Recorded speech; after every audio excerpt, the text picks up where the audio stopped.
et il va faire gaffe. Lui et son ami sont allés gâter quelque chose ou ont fait quelque chose de mauvaise. D'accord? Et on vient rapporter au père ce que ces deux enfants, c'est-à-dire le fils du père et l'ami du fils ont fait. Qui de ces deux enfants le père va châtier? Qui de ces deux enfants le père va corriger?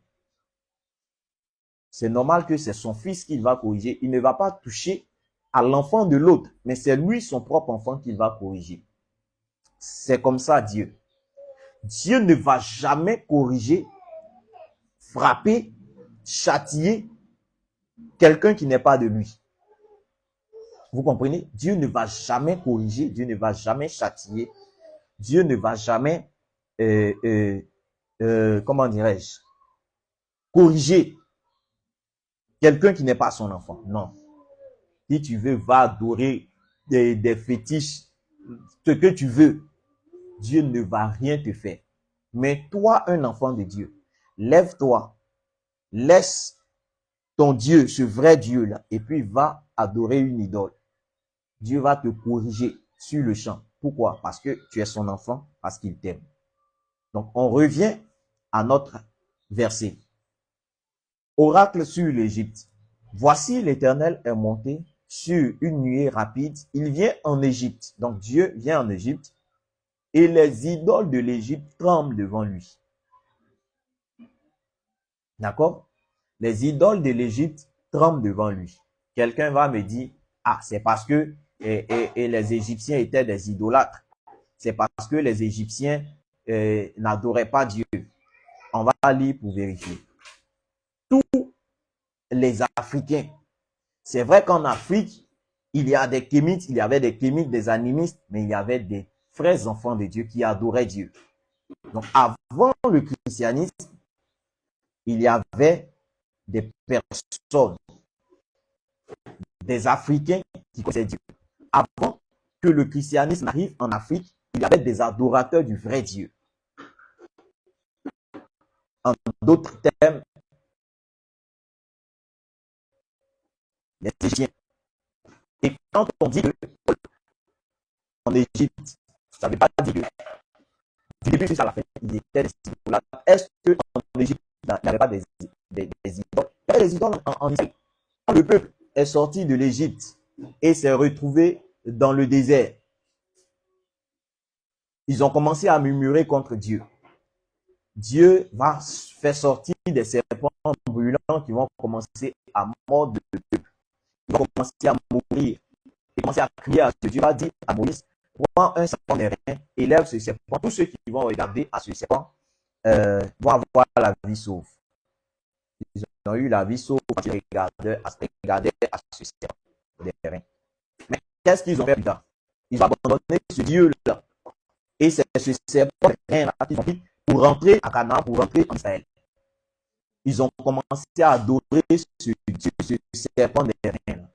Le peuple d'Israël est devenu idolâtre. Ils ont abandonné Dieu. Donc, est-ce à dire que le peuple d'Israël est un peuple du diable ou ennemi de Dieu? Non. Il y a des moments où le peuple abandonne son Dieu, le vrai Dieu, et va s'adonner aux idoles. Et c'est ce que le peuple égyptien faisait. L'Égyptien connaissait Dieu.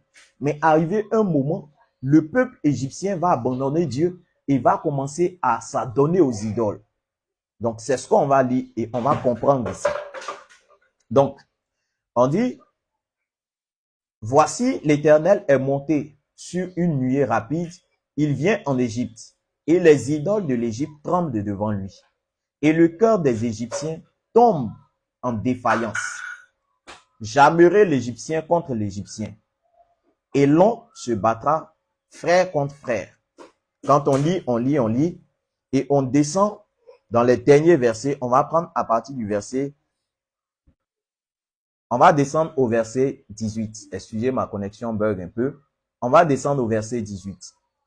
Il est dit, en ce temps-là, il y aura 5 villes en Égypte qui parleront la langue de Canaan et qui jureront par l'Éternel des armées. Donc, il y aura des villes en Égypte, il y aura des Égyptiens.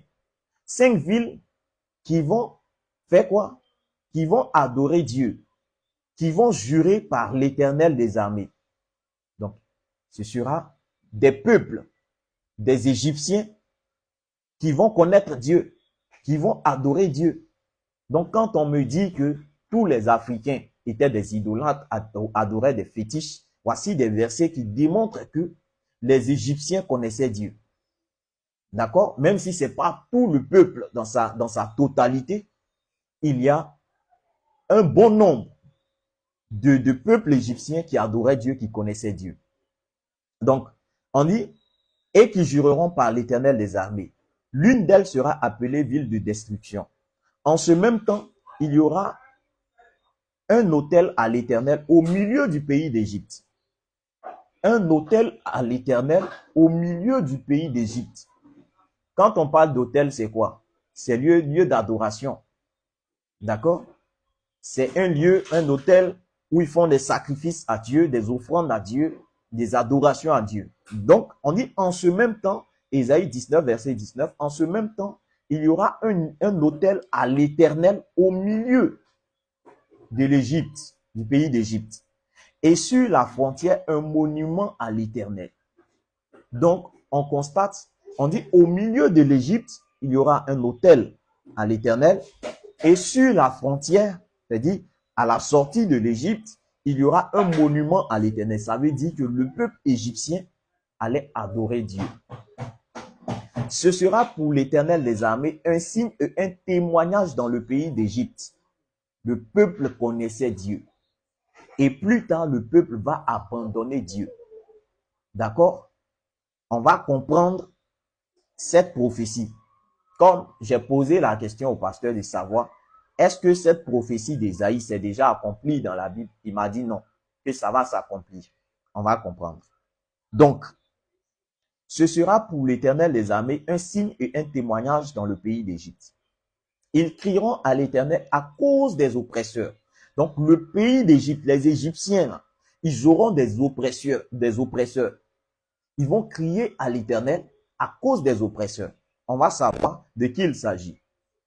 Donc, et il leur enverra un sauveur et un défenseur pour les délivrer. Verset 21. Et l'Éternel sera connu des Égyptiens. L'Éternel sera connu des Égyptiens. Donc, ça veut dire que les Égyptiens connaissaient Dieu. Mais il est arrivé un moment où ils ont abandonné Dieu. Et ils se sont adonnés aux idoles. On va comprendre ça. Et l'Éternel sera connu des Égyptiens, et les Égyptiens connaîtront l'Éternel en ce jour-là. Ils feront des sacrifices et des offrandes. Ils feront des vœux à l'Éternel et les accompliront. Ainsi l'Éternel frappera les Égyptiens. Il les frappera, mais il les guérira. Pourquoi Dieu va frapper les Égyptiens? Parce qu'ils ont abandonné Dieu. Parce qu'ils se sont adonnés aux idoles. Dieu va les abandonner, Dieu va les frapper. Mais on dit quoi? Il va les frapper, mais il les guérira. Pourquoi il va les guérir? Parce qu'ils vont revenir à Dieu. Ils vont désormais mettre au milieu du pays d'Égypte un autel à l'Éternel. Et à la frontière de l'Égypte, un monument à l'Éternel. Ils vont revenir à leur vrai Dieu. Donc on dit, ainsi, verset 22, ainsi l'Éternel frappera les Égyptiens, il les frappera, mais il les guérira. Et ils se convertiront à l'Éternel. Donc, ils vont abandonner les idoles et ils vont revenir à Dieu. Ils vont se convertir au vrai Dieu. D'accord? Qui les exaucera et les guérira. En ce même temps, il y aura une route d'Égypte en Assyrie. Les Assyriens iront en Égypte et les Égyptiens en Assyrie. Et les Égyptiens avec les Assyriens serviront l'Éternel. Dans ma vidéo où j'étais en train d'expliquer, de montrer que les vrais Hébreux sont de race noire, où j'ai démontré que la terre d'Israël est en Afrique, j'ai expliqué que aujourd'hui, le peuple d'Israël le peuple égyptien et le peuple assyrien sont mélangés. Aujourd'hui, on ne peut pas faire de distinction entre l'Égyptien, entre l'Assyrien et l'Israélien, l'Hébreu. Et comme j'ai dit au début de ce direct, j'ai dit que le peuple égyptien, le vrai peuple égyptien, ce sont les Akans, qui ont été chassés par ces blancs qui se retrouvent aujourd'hui islamiques, qui se retrouvent aujourd'hui en Égypte. Quand ils sont venus imposer l'islam, les vrais Égyptiens de race noire vont fuir l'Égypte et vont se retrouver en Afrique subsaharienne. Voici comment les Égyptiens vont disparaître entre griffes de ce territoire de l'Égypte et vont se disperser en Afrique. De la même manière, le vrai peuple de Dieu, qui est le peuple d'Israël, va être dispersé encore par la traite négrière. Donc, ils vont fuir leur territoire et vont se mélanger au peuple égyptien.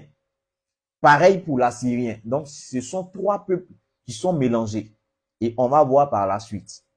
Donc, il est dit au verset 23, en ce même temps, il y aura une route d'Égypte en Assyrie. Les Assyriens iront en Égypte et les Égyptiens en Assyrie. D'accord? Et les Égyptiens avec les Assyriens serviront l'Éternel. Verset 24, en ce même temps, Israël sera, lui, troisième, uni à l'Égypte et à l'Assyrie. Donc, ces trois peuples qui seront mélangés.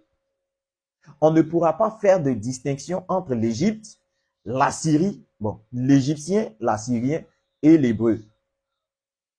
On ne pourra pas faire de distinction entre l'Égyptien, l'Assyrien et l'Israélien. Ces trois peuples-là seront mélangés. Et c'est ce qu'on constate aujourd'hui.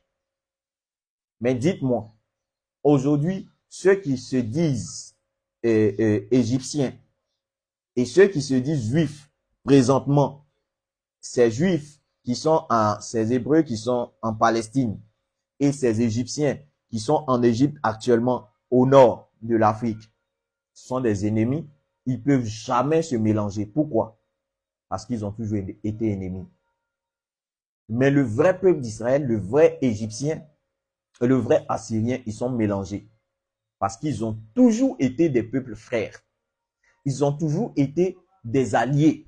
Donc, ils sont mélangés. C'est ce que Dieu est en train de dire ici. Il dit, en ce même temps, Israël sera, lui, le troisième pays, uni à l'Égypte et à la Syrie. Donc, ce sont trois peuples qui sont unis, qui sont mélangés. Et ces pays seront l'objet d'une bénédiction. L'Éternel des armées les bénira en disant, béni soit l'Égypte, mon peuple.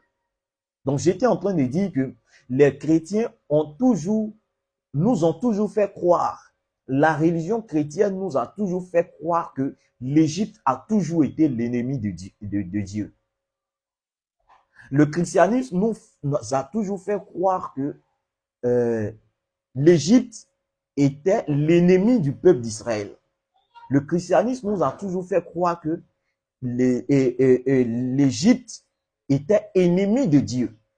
Pourtant, qu'est-ce que Dieu dit ici? L'Éternel des armées les bénira, verset 25. L'Éternel des armées les bénira en disant, béni soit l'Égypte, mon peuple. Donc, l'Égypte est le peuple de Dieu. Dieu déclare que l'Égypte est son peuple. Maintenant, pourquoi les chrétiens disent que avant le christianisme, tous les Africains adoraient des fétiches?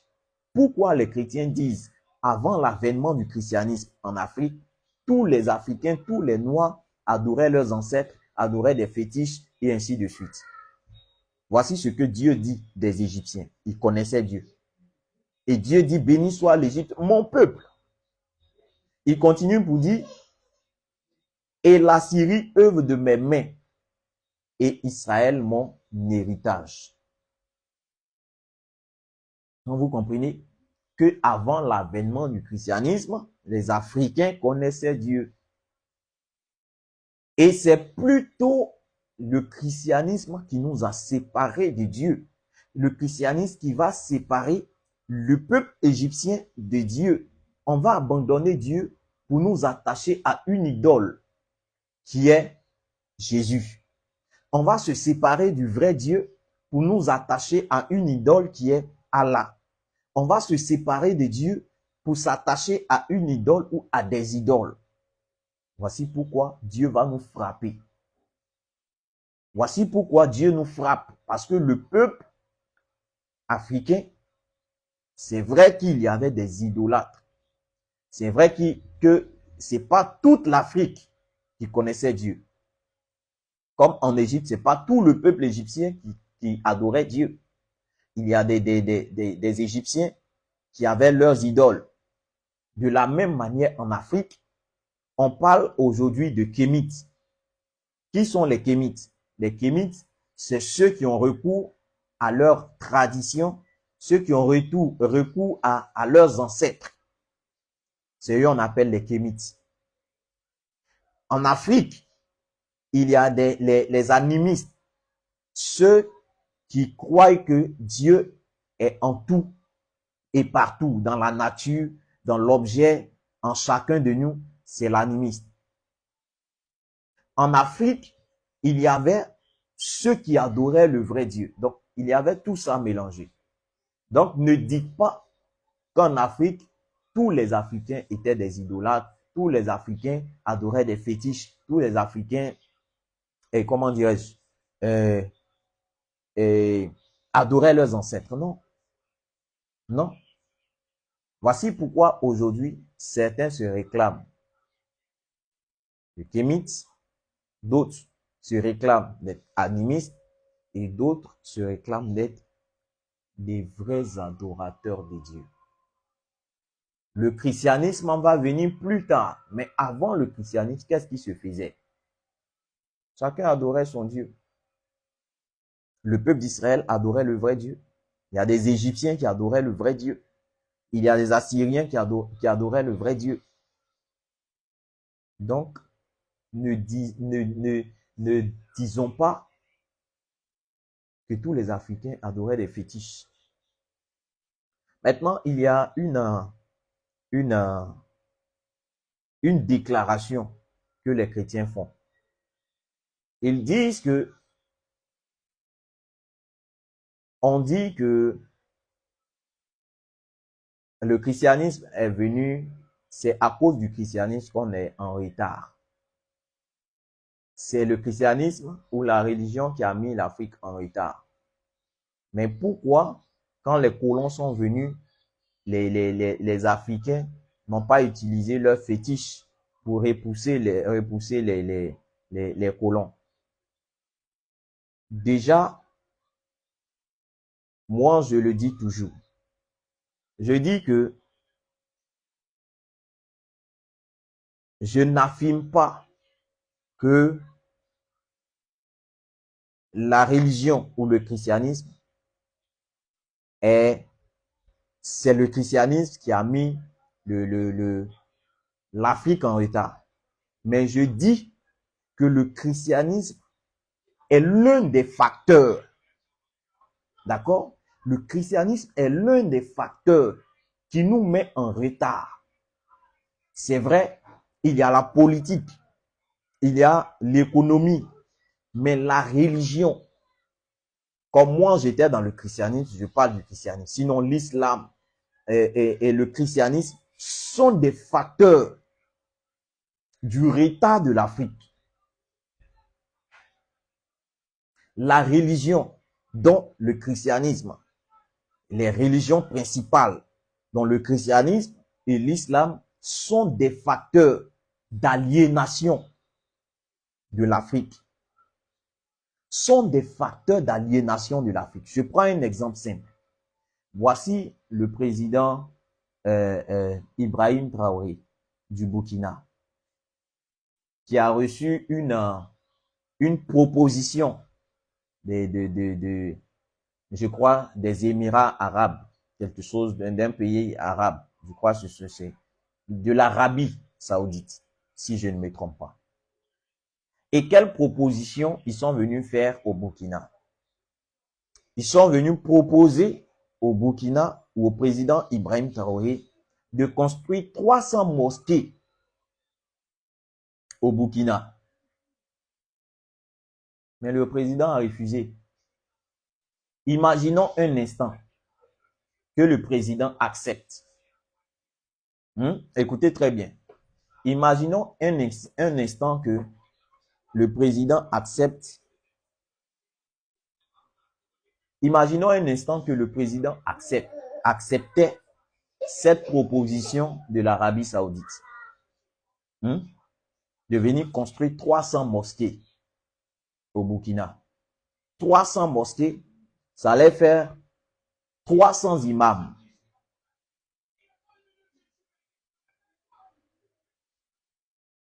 Qui allaient naître en griffe. Donc, 300 mosquées, 300 imams.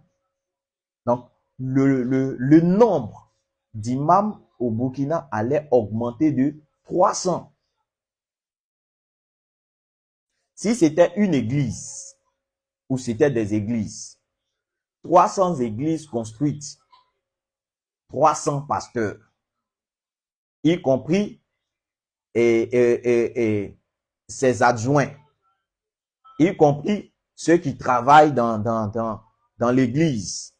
Parce que aujourd'hui, la majorité, je dis bien la majorité, et à 95% de ceux qui travaillent dans l'église, comme le pasteur, tous ceux qui sont à la tête ou ceux qui travaillent, ne font aucune autre activité que de s'asseoir dans l'église.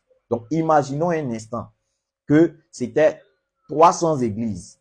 Ça allait faire 300 pasteurs qui ne travaillent pas. Leur métier, c'est pasteur. Donc, 300 pasteurs de plus. 300 chômeurs de plus qui allaient se conforter dans leur position. Vous comprenez ça? 300 chômeurs de plus qui allaient se conforter dans leur position. On a construit 300 églises, il faut 3 pasteurs pour diriger ces 300 églises. Et aujourd'hui, on dit, quand toi qui es établi sur une église, tu dois travailler à plein temps, tu ne dois pas avoir autre métier. Ça fait 300 vagabonds de plus. 300 chômeurs de plus. Ça ne met pas l'Afrique en retard. Quand on dit vous refusez d'accepter, mais c'est la vérité. C'est la vérité. 300 églises égale à 300 pasteurs qui ne font rien. Ils viennent matin, ils s'asseyent dans l'église. Jusqu'au soir, ils prennent leur bagage, leur sac, ils vont à la maison. Le lendemain, pareil. Aucune autre activité. Et ils se nourrissent de quoi? Des dîmes et offrandes. Demain, on détruit toutes les églises. Tu manges comment? Voici des facteurs d'aliénation de l'Afrique. Quand on dit vous refusez d'accepter, mais c'est la vérité. Aujourd'hui, sur 100 pasteurs, il y a au moins 90 ou 95 qui ne font rien d'autre que pasteur. Tu lui demandes, tu fais quel travail, il te dit qu'il est pasteur. Être pasteur, c'est un métier. Voici pourquoi, pendant la crise de Corona, de Covid, il y a des pasteurs qui souffraient. Vous comprenez? Jusqu'à ce que d'autres vont venir prendre leur caméra pour faire vidéo pour dire que si toi, dimanche prochain, parce que plus aucun fidèle ne va à l'église, les églises ont été fermées. Les pasteurs mangent comment? Ils sont obligés de faire vidéo pour dire dimanche prochain, si j'ai pas reçu vos dîmes et tout ce que vous savez, vous connaissez par Orange Money, je vais fermer le ciel sur vous. Ils vont commencer à menacer les chrétiens, à faire peur aux chrétiens. Parce que leur seul métier, là, c'est ça. Leur seul métier, c'est ça. Je me souviens pendant cette période de Covid où c'était chaud partout. J'ai reçu la visite d'un pasteur que je ne connais pas, je n'ai jamais connu.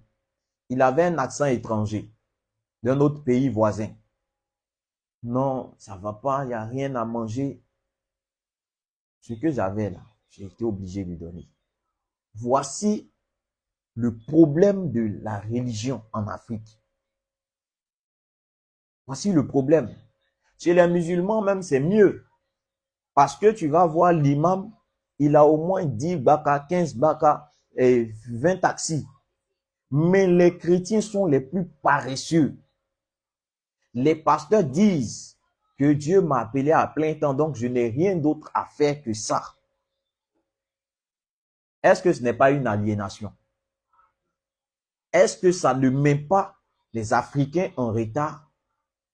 Même si on sait que les Occidentaux viennent piller nos richesses.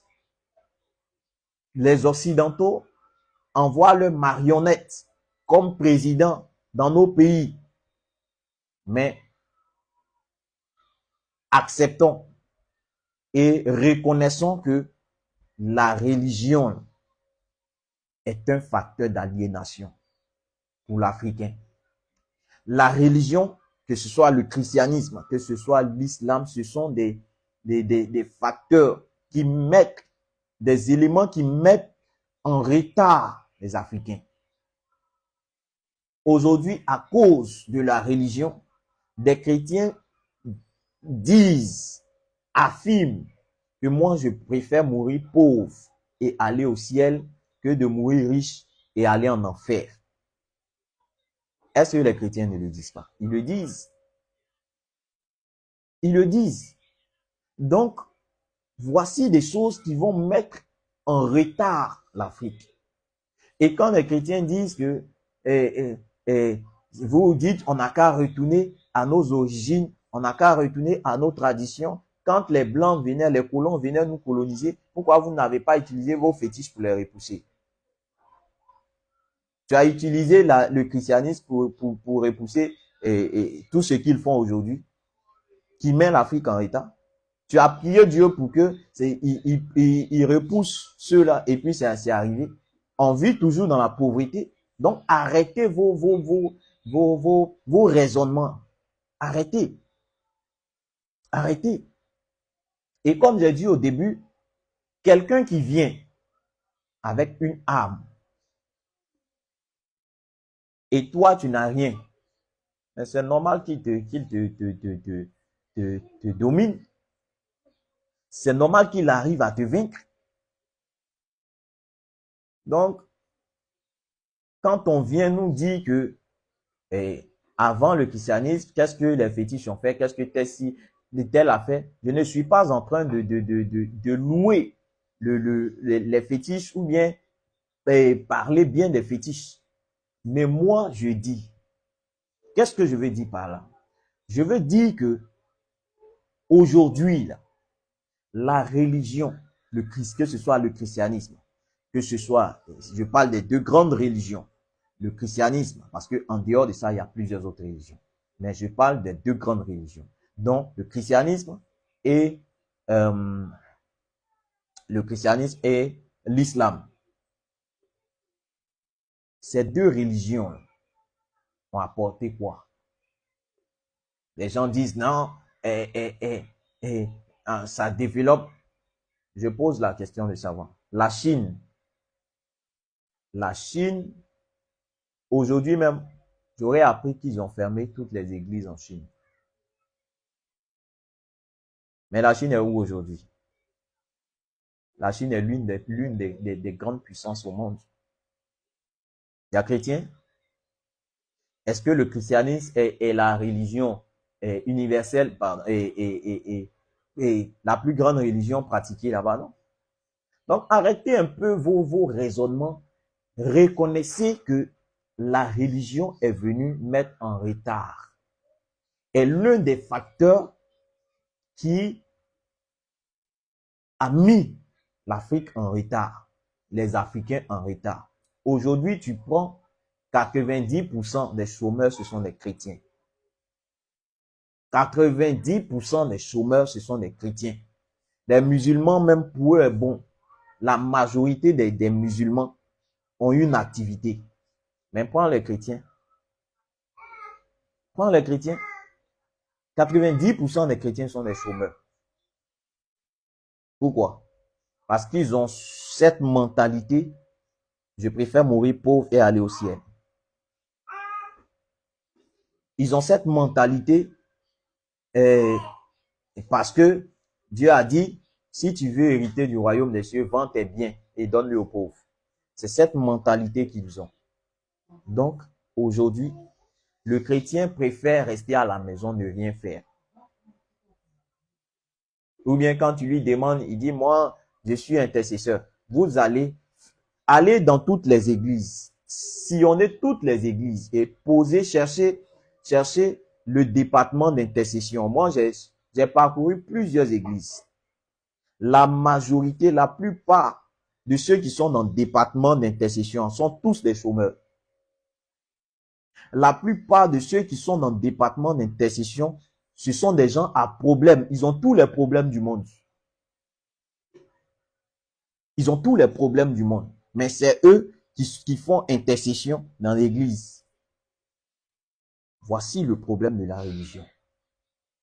Est-ce que ça ne nous met pas en retard? Soyons logiques, c'est factuel au fait. Soyons logiques. Est-ce que ce qu'on dit est faux? Si aujourd'hui, tous ces chrétiens qui sont chômeurs parce que Dieu a dit, il faut être pauvre pour aller au ciel, ils abandonnent la religion. Ils seront obligés d'aller chercher travail. Tous ces pasteurs mamailleurs, tous ces pasteurs voleurs qui comptent sur dîmes et offrandes. Si l'église est fermée, est-ce qu'ils vont pas aller chercher travail? Et là, on va voir des pasteurs manawa qui sont en train de prendre pelle pour émuer le ciment. Mais c'est parce que ils comptent sur dîmes et offrandes. Aujourd'hui, ils disent qu'ils sont appelés à plein temps. Je vous assure, si moi, Dieu permet que je sois président un jour, je ferme tout ce qui est église. On va tous s'asseoir à la maison et puis on va se regarder. Qui Dieu a appelé à plein temps, on va voir. Qui va te donner à manger, là, on va voir. Parce qu'en Chine, ils ont fermé tout ce qui est église. Mais c'est l'un des pays les plus développés au monde. Pas en Chine. C'est l'un des pays les plus développés. Donc, arrêtez un peu avec vos raisonnements, vos mentalités. Moi, je dis que dans l'Ancien Testament, les lois que Dieu a données à Moïse, je vais terminer là. Et samedi prochain, on va continuer.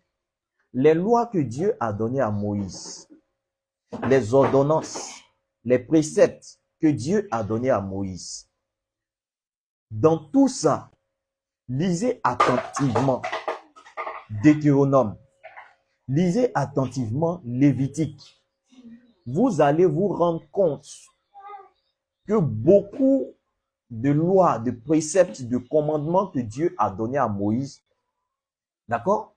Vous allez vous rendre compte que les lois dans l'Ancien Testament que Dieu a donné à Moïse, les préceptes, les commandements, si vous lisez Deutéronome, vous lisez Lévitique, vous allez vous rendre compte qu'on retrouve ces lois-là, ces préceptes, ces ordonnances dans nos traditions africaines. Et donc, moi, ce que je dis et ce que j'enseigne, je dis quoi? Retournons à nos origines, mais je ne dis pas retournons à nos ancêtres ou qui que ce soit. Retournons à nos origines. C'est quoi nos origines? En Afrique, il y a plusieurs origines. Il y a les Kémites qui ont leur origine chez leurs ancêtres. Il y a les animistes qui ont leurs origines. Leur mentalité, c'est quoi? Dieu est partout et en tout. Et il y a le vrai peuple de Dieu qui adore Dieu. Leurs origines, c'est Dieu lui-même. C'est pas Jésus. Comme j'étais en train de démontrer le samedi passé, j'ai démontré que Ésaïe 35, verset 4, où on dit, votre Dieu, la vengeance viendra, il viendra lui-même et vous sauvera. Dans le Nouveau Testament, on nous a fait croire que quand Dieu a dit, il descendra lui-même, viendra lui-même, c'est Dieu lui-même qui est descendu en Jésus, donc Jésus était Dieu. Tout ça, des mensonges. J'ai démontré que c'était des mensonges, c'est du mensonge. D'accord? Donc, chacun doit retourner à ses origines. Le Kémite, moi, Je conseille aux kémites de venir au vrai Dieu. Je conseille à l'animiste de revenir au vrai Dieu. Mais, comme j'ai dit, le christianisme est venu nous faire oublier nos racines, nos origines. Pourquoi? Parce que dans nos racines, dans nos origines, il y a beaucoup de choses que le christianisme est venu supprimer. Sinon, en quoi Dieu peut condamner quelqu'un? Dieu peut condamner une femme parce qu'elle a mis boucle d'oreille. En quoi Dieu va envoyer une femme en enfer parce qu'elle a tressé ses cheveux? Parce que dans le Nouveau Testament, on dit, femme ne doit pas se tresser. Si elle se tresse, elle va en enfer. Les gens du message qui parlent de dépouillement, si tu n'as pas enlevé boucle d'oreille, tu vas en enfer. Chacun vient avec sa doctrine, son enseignement. Vous comprenez? Samedi prochain, on va voir, quand on dit que le christianisme est venu en Afrique, c'est quelle religion? Parce qu'aujourd'hui, les chrétiens, certains chrétiens disent que le christianisme, c'est pas une religion. Bon, si le christianisme n'est pas une religion, c'est quoi? D'accord? Donc, samedi prochain, on va voir. Quand on dit le christianisme est venu en Afrique, c'est quoi? Ça a commencé par quoi? Pourquoi aujourd'hui, on aboutisse à plusieurs communautés. On parle de baptistes, on parle d'évangélistes, d'églises évangéliques, églises baptistes, églises protestantes, églises temps. C'est parti d'où? Samedi prochain, on va en parler. Mais pour l'heure, pour ne pas être long, je vais m'arrêter là. S'il y a des questions, vous pourriez les mettre en commentaire ou m'écrire en inbox WhatsApp et Messenger. Je rappelle que bientôt, je vais arrêter les directs sur mon compte personnel et je vais plutôt faire les directs sur ma page Facebook qui est Vincent Delonde officiel. Donc, vous pouvez déjà aller vous abonner. J'attends que il y ait plus d'abonnés pour commencer les directs là-bas. D'accord? Donc, désormais ou dans quelques temps, c'est sur la page officielle que je vais faire les directs. Donc, la page officielle, c'est Vincent Delonde officiel. Il y a aussi mon compte TikTok où vous pouvez retrouver aussi toutes les vidéos passées. Le compte TikTok qui est aussi Vincent Delonde. Il y a aussi la chaîne YouTube où vous pouvez aussi retrouver toutes les vidéos. Vincent Delonde, la chaîne YouTube. Donc, vous allez retrouver toutes les vidéos passées. Vous pouvez retourner parce que beaucoup de personnes s'arrêtent à une seule vidéo et donnent déjà leur interprétation, leur conclusion de ce que je dis. Mais ne suivent pas toutes les autres vidéos. C'est une suite logique. D'accord? Donc, je vais m'arrêter là. S'il y a des questions, des préoccupations, vous me laissez un message. On va échanger. Je suis disponible à n'importe quel moment. Cette semaine, il y a un frère que je ne connais pas qui m'a écrit sur Instagram. Il dit qu'il a suivi mes vidéos sur YouTube. Il voulait avoir plus d'informations. On échange jusqu'à présent. D'accord? Donc, vous pouvez m'écrire des questions, des préoccupations. Je suis disponible à tout moment. Si vous avez laissé le message que je n'ai pas vu, quand je vais voir le message, je vais vous répondre.